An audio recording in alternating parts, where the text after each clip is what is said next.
नमस्कार, मी सुदर्शन सुर्वे न्यूज डंकामध्ये आपले मनपूर्वक स्वागत करतो. एसटी कर्मचाऱ्यांच्या थकीत देण्यासाठी वारंवार संप होत आहेत, आंदोलनं होत आहेत. आतापर्यंत 4 मोठे संप एसटी कर्मचाऱ्यांचे झाले. यातून काही तोडगा निघत नाहीये, यातून काही निष्पन्न होत नाहीये. या विषयावर चर्चा करण्यासाठी आपल्यासोबत आहेत एसटी कामगार नेते आणि एसटी या विषयावरील अभ्यासक श्रीरंग बर्गे. नमस्कार श्रीरंग बर्गे. नमस्कार. एसटी मध्ये संप होत आहेत, आंदोलन होत आहेत, असं का होतंय? काय आहे की आपण म्हणता ते बरोबर आहे. 4 संप झाले आणि 4 संप झाले, त्याच्यातला एक संप 6 महिन्यापेक्षा जास्त कालावधीत चालला. आता हे असं का होतंय? कारण संपातनं पूर्ण मागण्या कधीच मान्य झाल्या नाहीत. आणि माझा तर आरोप आहे की संपात मागण्या केल्या आणि त्या मागण्या पूर्ण नाही झाल्या, आणि हे व्हायला कारणीभूत त्या चर्चेमध्ये जे नेते गेले त्यांना या मागण्या कळल्याच नाहीत, आणि मागण्या कशा सोडवाय ते पण कळले नाही. एस टीचा इतिहास पाहिला मागचा, तर या चळवळीमध्ये ॲक्च्युली भाऊ फाटक जे माझ्या विरोधी नेंचे होते, पण मोठा माणूस होता, किंवा भिंगारदेवे होते, विवा नेने होते, आबासाहेब काळे होते, साहेबराव घुगे होते, वसंतराव तिवारी होते, क.ब. अय्यर होते, अशी मोठी मोठी माणसं, शिवाजीराव चव्हाण होते. तर ही अशी जाणकार माणसं या क्षेत्रामध्ये होती.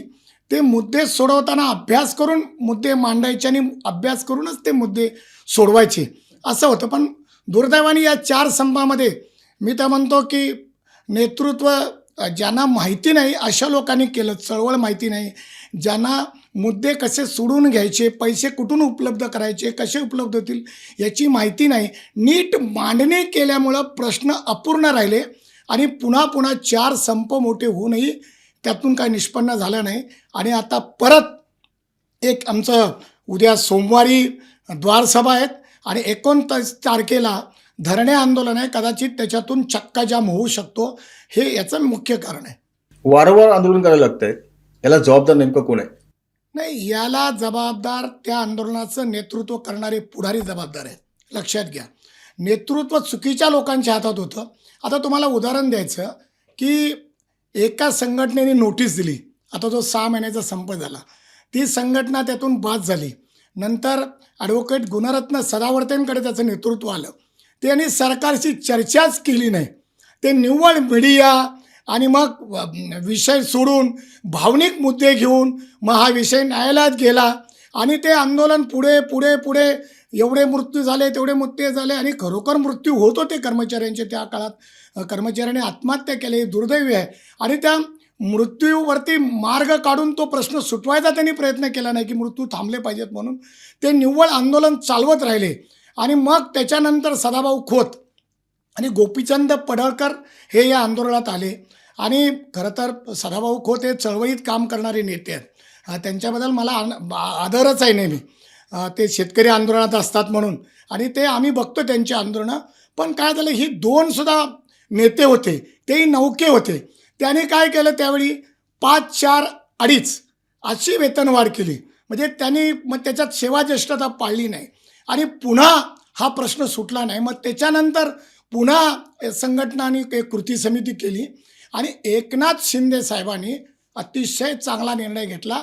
त्यांनी हे 5, 4, 2.5चं सरसकट 6,500 केलं त्यांनी, आणि चांगला निर्णय घेतला. मग त्याच्यानंतर पुन्हा त्यांनी केलं, पण फरक दिला नव्हता. मग फरकासाठी पुन्हा एक आंदोलन झालं, आणि मग 20 ते 24 फरक द्यायचा ठरलं. तो 65 कोटी रुपयाचा फरक त्यावेळी काढला होता. नंतर तो 58 कोटी 30 लाख झाला. आता तो फरक कमी झाला आहे, कारण कर्मचारी रिटायर होत आहेत. कारण आता गेल्याच महिन्यात 750पेक्षा जास्त कर्मचारी रिटायर झाले, तो कमी होतो आहे. आणि आता काय झालं आहे, तो जो फरकाची रक्कम सरकारने द्यायला पाहिजे होती, त्यावेळी अर्थ खात्याचे जे अप्पर मुख्य सचिव आहेत ओमप्रकाश गुप्ता, ते त्या बैठकीला होते. एकनाथ शिंदे साहेबांनी त्याने 10 वेळा विचारलं सरनाईक साहेबांच्या समोर, परिवहन मंत्र्यांच्या समोर, की तुम्ही हे पैसे देणार ना, हे पैसे जाहीर करायचे का? ते हो म्हणाले.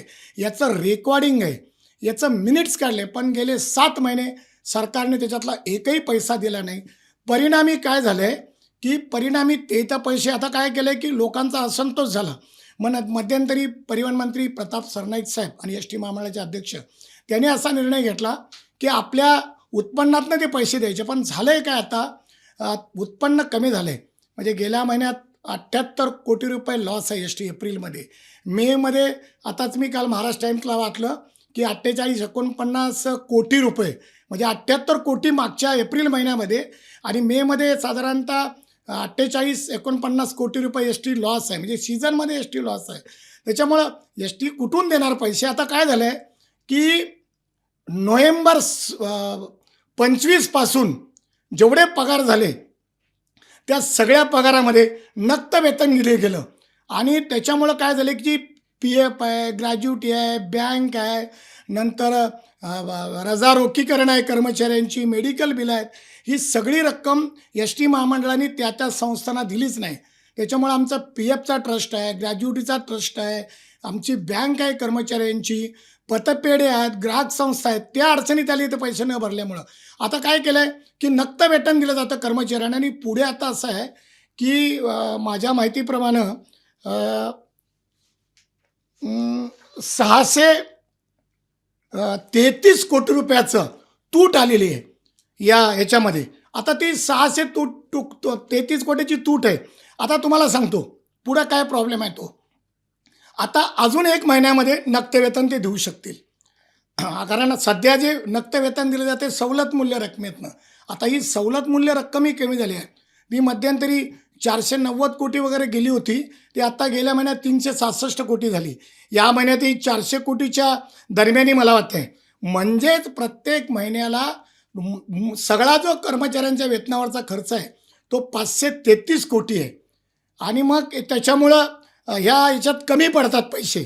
आता गेल्या महिन्यातली तूट आहे म्हणजे एप्रिल महिन्याची 170 कोटी रुपये, म्हणजे मे महिन्याच्या पगाराची 170 कोटी रुपयाची तूट आलेली आहे.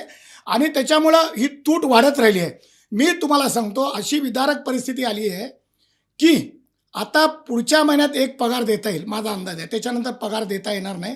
कारण नक्त वेतन ॲडजस्ट करायला पैसेच नाही आहेत महामंडळाकडे. अजून यातलं एक वास्तव सांगतो. आता पी एफ आणि ग्रॅज्युटीचे जे ट्रस्ट आहेत आमचे, त्यांची दोन्ही ट्रस्टची 1400 कोटीची देणी थकलीत. प्रसंगी काय झालं, आता गेल्या महिन्यात 750 कर्मचारी निवृत्त झाले. त्यांना साधारणतः 125-130 कोटी रुपये द्यावे लागले ग्रॅज्युटी. आता अजून तेवढेच लोक आहे, कारण मे आणि जूनमध्ये जास्त कर्मचारी रिटायर होतात. तुम्हाला माहिती आहे ते शाळेत घालताना जूनमधली तारीख टाकतात, मेमधली तारीख टाकतात, त्याच्यामुळं त्या जास्त कर्मचारी रिटायर होतात. आता पुढे असं आहे की या महिन्यात सुद्धा ग्रॅज्युटी द्यायला कर्मचाऱ्यांना एस टीकडे पैसे नाही आहेत. कदाचित काय करतात माहीत नाही. मला तर वाटतंय हा 1 महिना झाल्यानंतर त्याच्यानंतर पुढच्या महिन्यामध्ये म्हणजे जुलैमध्ये ग्रॅज्युटी द्यायलाही एस टीकडे पैसे राहणार नाहीत. मग अशा परिस्थितीमध्ये आम्हाला आता उत्पन्न, तुम्हाला मी सांगितलं उत्पन्न कमीच झालं एस टी महामंडळाचं, तोट्यात चाललं आहे. सरकारने मदत केली नाही तर काहीही होणार नाही. आणि माझी आपल्या माध्यमातून सरकारला विनंती आहे, तुम्ही महावितरणला 32,679 कोटी रुपये कर्ज फेडण्यासाठी दिलं. आणि जी एस टी ती सर्वसामान्यांचं वाहन आहे. आणि अभिमानाने सांगतात नेते मंडळी सर्वपक्षीय सत्तेत असलेले की आमची शाळेची सुरुवात एस टीतनं झाली, आम्ही तालुक्याच्या ठिकाणी एस टीतनं जायचो, आम्ही जिल्हा परिषदेत एस टीने जायचो. आणि आमच्या महाराष्ट्राच्या आमच्या जडणघडणीमध्ये राजकीय नेते बोलतात की एस टीचा मोठा वाटा आहे. महाराष्ट्राच्या विकासामध्ये ज्यावेळी कुठलंही वाहन नव्हतं त्यावेळी एस टीच खेड्यापाड्यातल्या माणसाचं वाहन होतं. आजही जरी गाड्या घोड्या आल्या असल्या तरी गरीब माणूस आहे, जो आदिवासी आहे, खेड्यापाड्यात राहणारा गरीब माणूस आहे, त्याला एस टी शिवाय दुसरं कुठलंही वाहन नाही आहे प्रवासासाठी. आणि तेचही तालुक्याच्या ठिकाणी, बाजाराच्या ठिकाणी, जिल्ह्याच्या ठिकाणी एस टीनंच जातात. आणि म्हणून ही एस टी ही महाराष्ट्राची जीवनवाहिनी आहे, रक्तवाहिनी आहे. ती जर अशी थांबायला लागली तर याचा सर्वसामान्य जनतेला त्रास होईल. आणि म्हणून एक वेळचा पर्याय म्हणून मी आता आकडा काढला आहे, साधारणतः कर्मचाऱ्यांना 7,500 कोटीची थकीत देणी आहेत, ती द्यावी लागतील. तर ती एक वेळचा पर्याय म्हणून जर सरकारने दिली तर हा प्रश्न सुटेल. नाहीतर पुन्हा पुन्हा पुन्हा पुन्हा आंदोलन झालं की त्यात महामंडळाचंही नुकसान होतं ना. आज या 6 महिन्याच्या संपामध्ये इतक्या एस टीचं नुकसान झालं कोरोनाने, त्याच्यामध्ये एस टी वरती आलीच नाही. दर महिन्याला सरकारकडे पैसे मागावे लागतात. बरं हे सरकारही असं आहे, सवलत मूल्य सोडून एक पैसा देत नाही. कोरोना काळात त्या सरकारने 4,000 कोटी रुपये दिले खर्चासाठी आणि पगारासाठी. आता हे सरकार फक्त सवलत मूल्य रक्कम देते. आणि परवा माननीय मुख्यमंत्री देवेंद्र फडणवीस साहेबांनी एक विधान केलं की आम्ही एस टीला दर महिन्याला पैसे देतोय. पण मला आपल्या माध्यमातून त्यांना विनंती करायची आहे, साहेब आपण फक्त सवलत मूल्य दिलेलं आहे, एस टीला वेगळा एकही पैसा दिलेला नाही आहे. तर माझी आपल्याला विनंती आहे, एक वेळचा पर्याय म्हणून जसं तुम्ही महावितरणला एवढा मोठा रक्कम दिली, महावितरणही ही शासनाचीच संस्था आहे, ती लोकांची गरज आहे वीजची, त्यांना द्या, आमचा त्यांना विरोध नाही, तुम्ही चांगलं केलं, तुमचं अभिनंदन. पण एस टीलाही एकदा कर्मचाऱ्यांच्या देण्यासाठी आणि उभारी घेण्यासाठी एक मोठी एक वेळचा पर्याय म्हणून रक्कम द्यावी, अशी आपल्या माध्यमातून मी मुख्यमंत्र्यांना विनंती करतोय. तुम्ही आता म्हणालात की कर्मचाऱ्यांची थकबाकी आहे ती 7,500 कोटीची आहे, तर ती सरकारने द्यावी. पण तुमचं महामंडळ हे स्वायत्त आहे, तर ती सरकारने का देणे द्यावी? बघा, हे फक्त स्वायत्त महामंडळ म्हटलं जातं. तुम्हाला सांगतो, इथलं कर्मचाऱ्यांच्या बदल्या सरकारी हस्तक्षेपानं, राजकीय हस्तक्षेपानंच होतात. अधिकारी कोण असावा ते सुद्धा राजकीय लोकच ठरवतात. बघा शिफारसपत्र, मी आता मध्यंतरी पाहिलं, बदल्यांसाठी साधारण 2,500 पत्र पडलेले आहेत, बदल्या करा म्हणून. कसलं स्वायत्त महामंडळ? म्हणजे तुम्हाला साधी बदली करायचा चतुर्श्रेणी कर्मचाऱ्याचा अधिकार नाही, स्वायत्त महामंडळ. आता तुम्हाला सांगतो की आता बऱ्याच ठिकाणी एस टीच्या डबल फेऱ्या चालतात. म्हणजे शाळेतल्या मुलांना सोडायला गाडी जाते, ती गाडी मोकळी चालते. पण एक मुलगा जरी असेल, 2 मुलं जरी असेल तरी गाडी चालते. किंवा नेते मंडळींच्या गावाला किंवा मतदारसंघात अशा गाड्या चालतात की समांतर गाड्या चालतात. आम्ही आता मध्यंतरी अभ्यास केला, तो आता पूर्वीचा अभ्यास होता, आता कदाचित आकडा वाढला असेल. तोट्याच्या रूटवरती निव्वळ नेते मंडळींच्या आग्रहास्तव गाड्या चालवल्यामुळं किंवा त्याच्यामध्ये शाळेच्यासाठी फेऱ्या चालवल्यामुळं किंवा काही इतर अजून काही फेऱ्या चालवल्यामुळं 700 ते 800 कोटीचं वर्षाला नुकसान होतं आहे. आता तुम्ही मला सांगा, आता कर आहे कर. आता तुम्ही आमचा डिझेलवरती, आम्हाला ही सार्वजनिक संस्था आहे, ही सेवाभावी संस्था आहे, तर तुम्ही डिझेलवरती आम्हाला करमध्ये सूट दिली पाहिजे. राजस्थान सरकार डिझेलवरती फक्त 14% व्हॅट आहे तिथे आणि आमच्याकडे 21% आहे व्हॅट. म्हणजे कसलं सरकार स्वायत्त संस्था म्हणायचं आणि एस टीचं शोषण करायचं. मी आता प्रवासी कराचा आकडा बघितला, थकीत रकमेचा जो आम्हाला भरायचा आहे, गेल्या महिन्यामध्ये 37 कोटी रुपये प्रवासी कर झाला. आणि आता मागचा थकीत आकडा बघितला, 1400 कोटीचा प्रवासी कर सरकारने आमच्याकडे मागितला, तो आकडा थकला आहे म्हणून. मग तुम्ही मला सांगा, तुम्ही म्हणता स्वायत्त महामंडळ आणि एवढे कर वसूल करता, ज्या गाडीतनं तुम्ही अभिमानाने सांगतो, या गाडीतनं मी शाळेत गेलो, या गाडीतनं मी जिल्हा परिषदेत गेलो, या गाडीतनं मी तालुका पंचायतमध्ये गेलो, ती एस टी अडचणीत आहे, तिला तुम्ही मदत करणार नाही. मला असं वाटतं की ते म्हणतात ना स्वायत्त संस्था, गुजरात सरकार एस टीला आर्थिक मदत करतं, UP सरकार एस टीला आर्थिक मदत करतं, तेलंगणात तर एस टीचं विलिनीकरणच केलं, म्हणजे एस टी हा शासनाचा भाग केला आहे. आंध्र सरकार एस टीला मदत करतं, कर्नाटक सरकार एस टीला मदत करतं, ही आजूबाजूची सगळी राज्य मदत करतात. मग ह्यांना काय धाड भरली का मग मदत करायला? नुसतं एस टी स्वायत्त संस्था, एस टी आमची, एस टीतनं आम्ही फिरलो सांगतात आणि मदत करायला मात्र यांचा हात आकडत असतो. हे काही बरोबर नाही. सरकारची दुटप्पी भूमिका आहे, पुन्हा पुन्हा सांगतो. आता तुम्ही मला सांगा, आता तो वेगळा विषय आहे, कदाचित तो पुढे येईल. सरकार सगळे निर्णय लादतं आणि त्याच्यामुळं एस टी महामंडळाला तोटा सहन करावा लागतं, हे बोललं तरी वावगं ठरणार नाही. एस टी तोट्यात आहे असं तुम्ही मला म्हणालात आता, पण त्याचं उत्पन्न का वाढत नाही आणि त्रुटी काय त्यांनी त्याच्या? मी तुम्हाला आता बऱ्यापैकी सांगितलं, पण एस टीच्या व्यवस्थापनातही बदल केला पाहिजे. कसं आहे की तुम्ही मला सांगा, खाजगी जर एखादा उद्योजक असेल, त्याचा उद्योग जर लॉसमध्ये चालला तर लगेच तो तिथला व्यवस्थापनामध्ये बदल करतो. लक्षात घ्या. आता इथे एस टीत काय नाही. एस टीत आता मी काल महाराष्ट्र टाइम्सला आकडेवारी वाचली, 31 पैकी 22 विभाग तोट्यात आहेत. त्या विभाग नियंत्रकांच्या बदल्या करा ना, त्यांच्यावर जबाबदारी फिक्स करा ना. काय तो नुसतं गाड्या, घरं, त्यांना स्टाफ एवढ्यासाठीच ते आहेत का विभाग नियंत्रक? अहो, त्यांचा एवढा पगार आहे, आता चांगले पगार आहेत. अधिकाऱ्यांना सुद्धा पूर्वी नव्हते, आता चांगले पगार झालेत. त्यांना गाडी आहे, त्यांना घरं आहेत. पण जे रिझल्ट देणार नाहीत त्यांच्या बदल्या करा, येऊन त्यांच्यावरती त्यांच्याकडून वसुली करा. शिस्त आता काय झालंय की नुसत्या घोषणा होत आहेत की उत्पन्न वाढवलं नाही तर कारवाई करू, पण उत्पन्न वाढलं नाही म्हणून कारवाई केला असा एस टीत एकही अधिकारी नाही आहे. खरं तर हे काम आहे व्यवस्थापनाचं, अधिकाऱ्यांचं. याच्यात कर्मचाऱ्यांचा काय दोष नाही आहे, लक्षात घ्या. कारण कर्मचारी आमचा ड्रायव्हर असेल, कंडक्टर असेल, यांत्रिक कर्मचारी असतील किंवा वाहतूक खात्यातले कर्मचारी असतील, त्यांना 8 तास 8.5 तास कामच करावं लागतं. ड्रायव्हर काय आमचा स्टेअरिंग सोडून गाडीच्या बाजूला जाऊ शकत नाही. त्याला एकदा स्टेअरिंगवर बसलं की ड्युटी संपेपर्यंत स्टेअरिंगवर बसायला होतं. कंडक्टरची तीच भूमिका आहे, तीच कर्तव्य आहे. आमच्या वाहतूक खात्याचे ते काम स्टँडवरती काम करतात कर्मचारी, त्यांना तेच आहे. ते नसतील तर गाड्या कोण सोडेल? या निव्वळ व्यवस्थापनाचा दोष आहे. एस टी लॉस झाली आहे आणि म्हणून जबाबदाऱ्या फिक्स करणार नाहीत परिवहन मंत्री आणि अध्यक्ष, आणि कारवाया करणार नाहीत, कठोर कारवाया, तोपर्यंत या प्रशासनात शिस्त येणार नाही आणि उत्पन्न वाढणार नाही, असं माझं ठाम मत आहे. आजूबाजूच्या राज्याची तुम्ही मागची आता उदाहरण दिले, तर आपल्या सरकारने तुम्हाला पैसे दिले नाहीत तर तुम्ही काय करणार?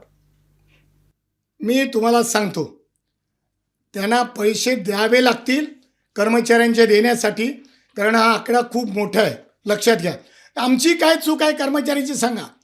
तो 8 तास काम करतो, त्याला 8 तासाचा तो मोबदला मागतो. आता एस टी लॉस आहे, तुम्ही बघून घ्या ना.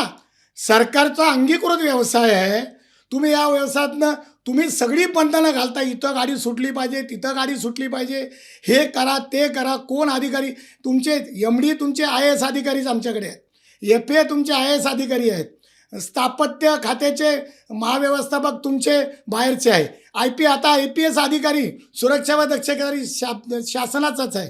मग नुसतं तुम्ही सगळं तुमचं आहे, तर तुम्ही आमच्या उत्पन्न वाढीची कशाला वाट बघताय? तुम्ही निर्णय घेणं तुमच्या हातात आहे. आणि म्हणून सरकारने हे थकलेला निधी दिला पाहिजे, एस टी चालवायला निधी दिला पाहिजे, आणि ती सरकारचीच जबाबदारी आहे. आता एस टी डेपोच्या ज्या जागा आहेत त्या विकसित करण्याच्या घोषणा झाल्या, त्याचं पुढे काय झालं? आणि जर त्या जागा विकसित केल्या तर तुमचे आर्थिक प्रश्न सुटणार आहेत ना? त्यावर तुमचं काय म्हणणं आहे? नाही, याच्यात तर काही नाही, नुसतं घोषणा झाल्या. मी तर म्हणतो 78 वर्ष या जागा पडून आहेत, लक्षात घ्या. या जागा विकसित करून त्याच्यातून उत्पन्न मिळवलं पाहिजे, कारण प्रवासी उत्पन्नातून आता फार काही होतं आहे असं दिसत नाही आहे. या जागेतून जर चांगली उत्पन्न मिळालं, आता मध्यंतरी BOTचा जो कालावधी आहे जागा विकसित करण्याचा, तो 60 वर्षावरनं आता 90 वर्ष केला आहे. म्हणजे त्या जागा जो विकास घेईल त्याच्याकडे गेल्यातच जमा आहेत, लक्षात घ्या. मग किंवा आता PPP संकल्पना मांडली आहे. मला असं वाटतंय ना, संकल्पना चांगल्या आहेत, पण त्याच्यातून एस टीला उत्पन्न मिळालं पाहिजे, एस टी चालली पाहिजे, प्रवाशांना चांगल्या सुविधा देण्यात आल्या पाहिजे, आणि कर्मचाऱ्यांची थकीत देणी पण देण्यात आली पाहिजे. अशा प्रकारचा विकास हवा.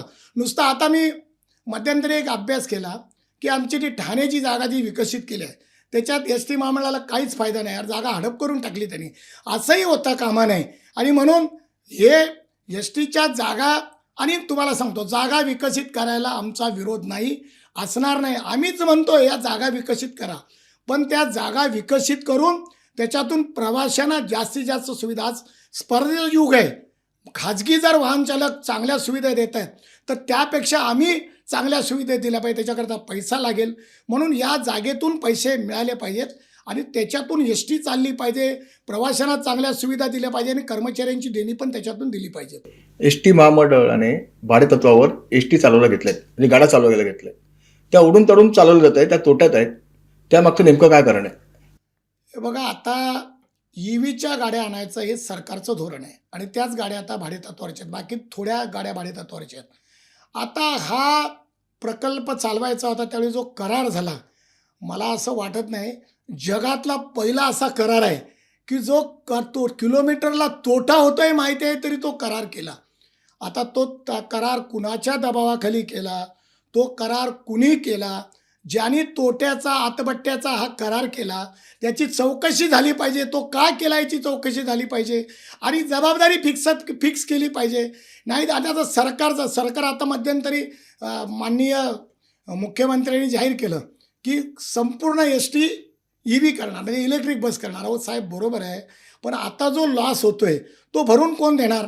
तसं व्हायबिलिटी गॅप फंडिंग देण्याचं सरकारचं परिपत्रक आहे, केंद्र सरकारचं धोरण आहे, राज्य सरकारचं धोरण आहे. मग तुम्ही आमचे पैसे का देत नाही? आता जो तोटा होतो तो माझ्या माहितीप्रमाणे 28 ते 30 रुपये प्रति किलोमीटरला लॉस चालतो सरासरी. त्याच्यापेक्षा कमी काही ठिकाणी होतोय. पण तो लॉस भरून दिला पाहिजे ना, ते देतच नाही आहेत.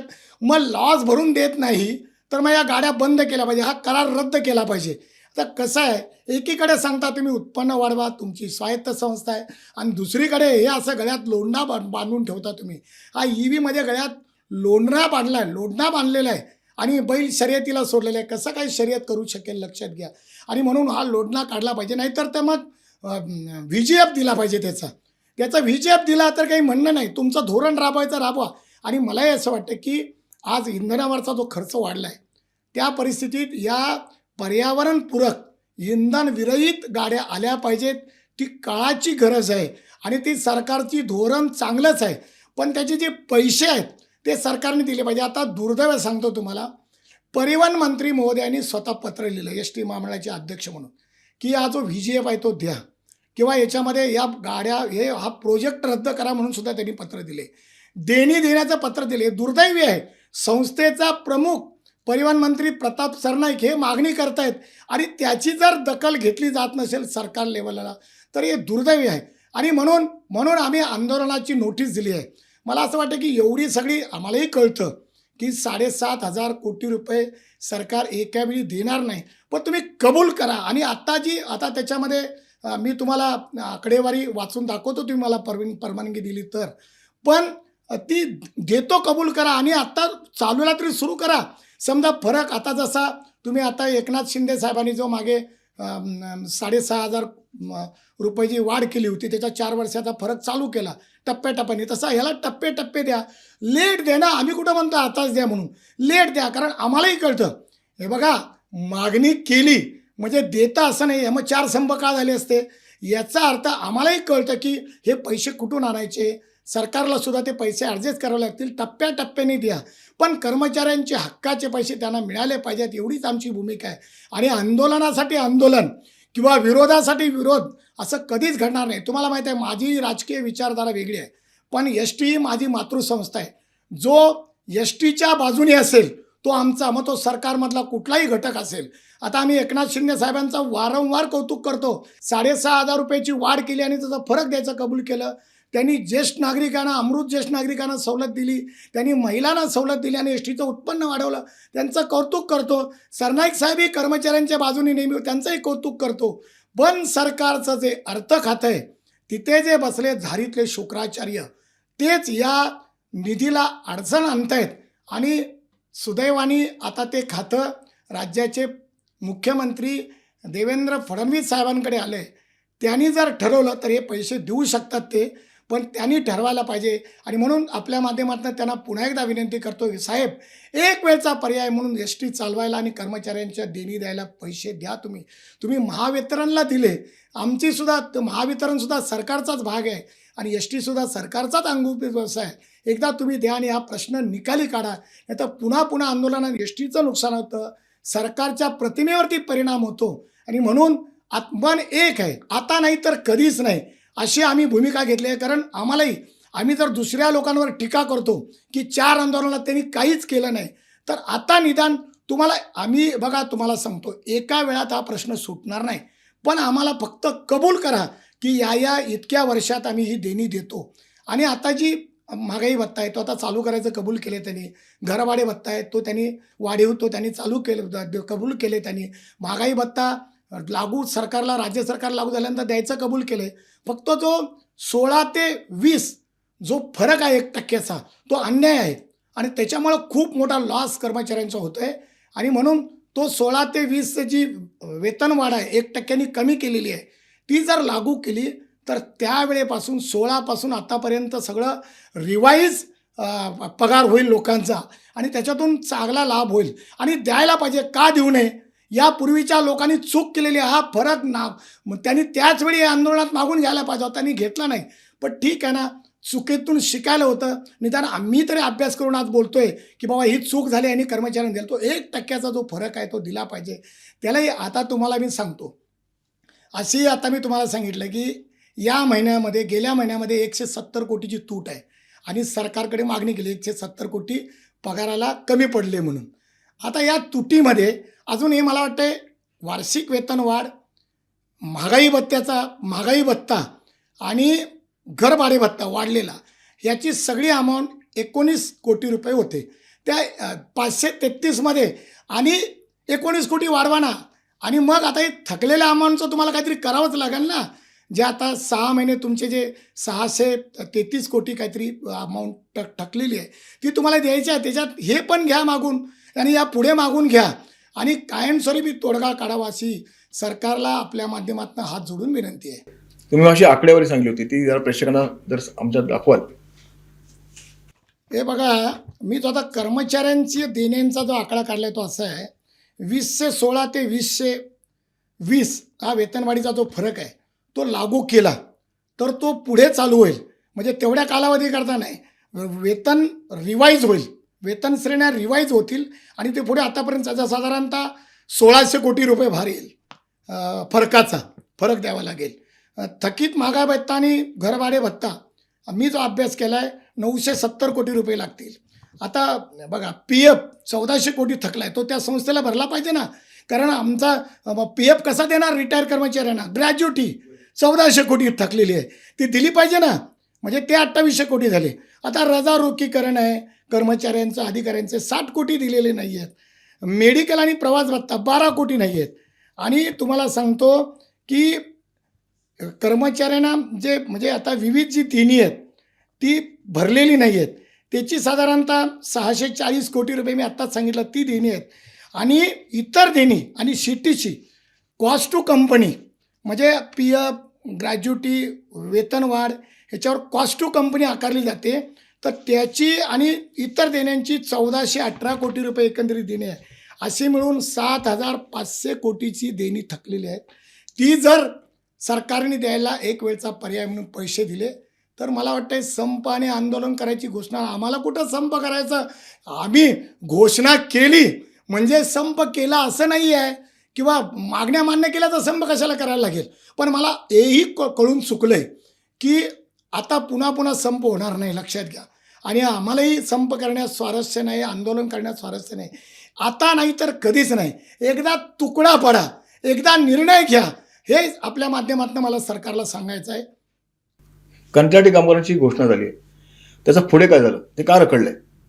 आता कंत्राटी कामगारांची घोषणा होऊन मला वाटते 1.25 वर्ष ते 1.5 वर्ष झालं, अजून एकही कंत्राटी कामगार आला नाही. आम्ही तर म्हणतोय कायम कामगार घ्या, कारण आता कायम रोजगार या राज्यामध्ये राहिलाच नाही. ST ही कायम रोजगार देणारी सर्वात मोठी संस्था आहे राज्यामध्ये, राज्य शासनाची. आणि म्हणून ते कंत्राटी भरतीला खरं तर आमचा विरोध आहे. पण ते तरी कुठं आले, त्याचा अजून चर्चेचं गुराळ सुरू आहे. मला असं वाटतं की कंत्राटी कामगार आलेच नाही आहेत. आता आमच्या कर्मचाऱ्यांना लोड येतो आहे, आमच्या ड्रायव्हरला. तुम्ही मला सांगा, तुम्ही आता मध्यंतरी किरकोळ आमचं अपघाताचं प्रमाण किरकोळ आहे एकदम STचं, लक्षात घ्या. त्यात काही वाढ वगैरे झालेली नाही, इतरांच्या तुलनेत ते खूप कमी आहे, अपघात नाहीच आहे. सारखा ड्रायव्हर उतरला का त्याला ड्युटीवर पाठवतात, किती गंभीर गोष्ट आहे. ज्याच्या हातात प्रवासी वाहन आहे त्याला तुम्ही आल्यानंतर लगेच ड्युटीला पाठवता. आता तुम्ही OT देता, अरे पण OT देण्यामध्ये पण महामंडळाचं नुकसान आहे, पण त्याचा जीव जातो ना.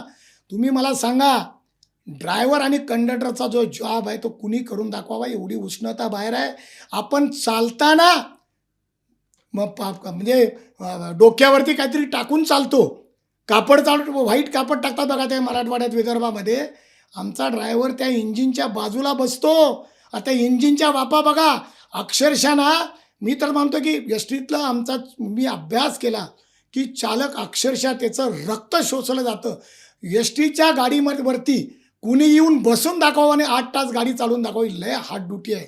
लोक अक्षरशः पिचून जातात. आणि कंडक्टरचंही तसंच आहे. अहो, मागे काही AC आहे काय, तिथंही गरम होतं.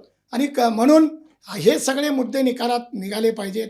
आणि मला अजून तुम्हाला यातला एक मुद्दा राहिला आहे, तो तुम्ही मला विचारला नाही, तो पण मला सरकारला आवाहन करायचं आहे की 5 रुपयाच्या पटीत जर तिकीट केलं तर आमचं जे पैशाचा घोळ होतो, रोज आमच्या वाहकांना त्रास संघर्ष करावा लागतोय, तो जर मुद्दा आम्ही वारंवार ACSना मध्यंतरी भेटलो, त्यांना ते सूत्र समजावून सांगितलं कसं 5 रुपयाच्या पटीत करता येईल. पण आता वेतनवाढ झाली त्याच्यामध्ये ते केलंच नाही. का ते असं दुर्लक्ष करतात माहीत नाही. याचा वाहकांना त्रास होतोय, संघर्ष होतोय, भांडणं होत आहे. म्हणून तो एक मुद्दा निकाली काढावा हे आपल्या माध्यमातून मी सरकारला सांगतो. कारण त्याच्यावरती हे वेतन भाडेवाढीसाठी सुद्धा एक हे आहे, आयोग आहे, म्हणजे एक समिती आहे. ती समिती निर्णय घेतं. त्या समितीला आपल्या माध्यमातून, ते प्राधिकरण आहे खरं तर, समिती नाही प्राधिकरण, त्या प्राधिकरणाला आपल्या माध्यमातून मी आव्हान करतो की म्हणजे 5 रुपयाच्या पटीत करा, म्हणजे आमचा देण्याघेण्यात जो संघर्ष होतो तो टळेल. तुम्ही आपला बहुमूल्य वेळ दिलात, आमच्या स्टुडिओमध्ये आलात, त्याबद्दल तुमचे धन्यवाद. धन्यवाद. प्रेक्षकांनो, एसटी कर्मचाऱ्यांच्या प्रश्नाबाबतची चर्चा ही तुम्हाला कशी वाटली ते कमेंट करून नक्की कळवा. आपल्यासोबत होते एसटी कामगार नेते आणि एसटी या विषयावरील अभ्यासक श्रीरंग बर्गे. धन्यवाद.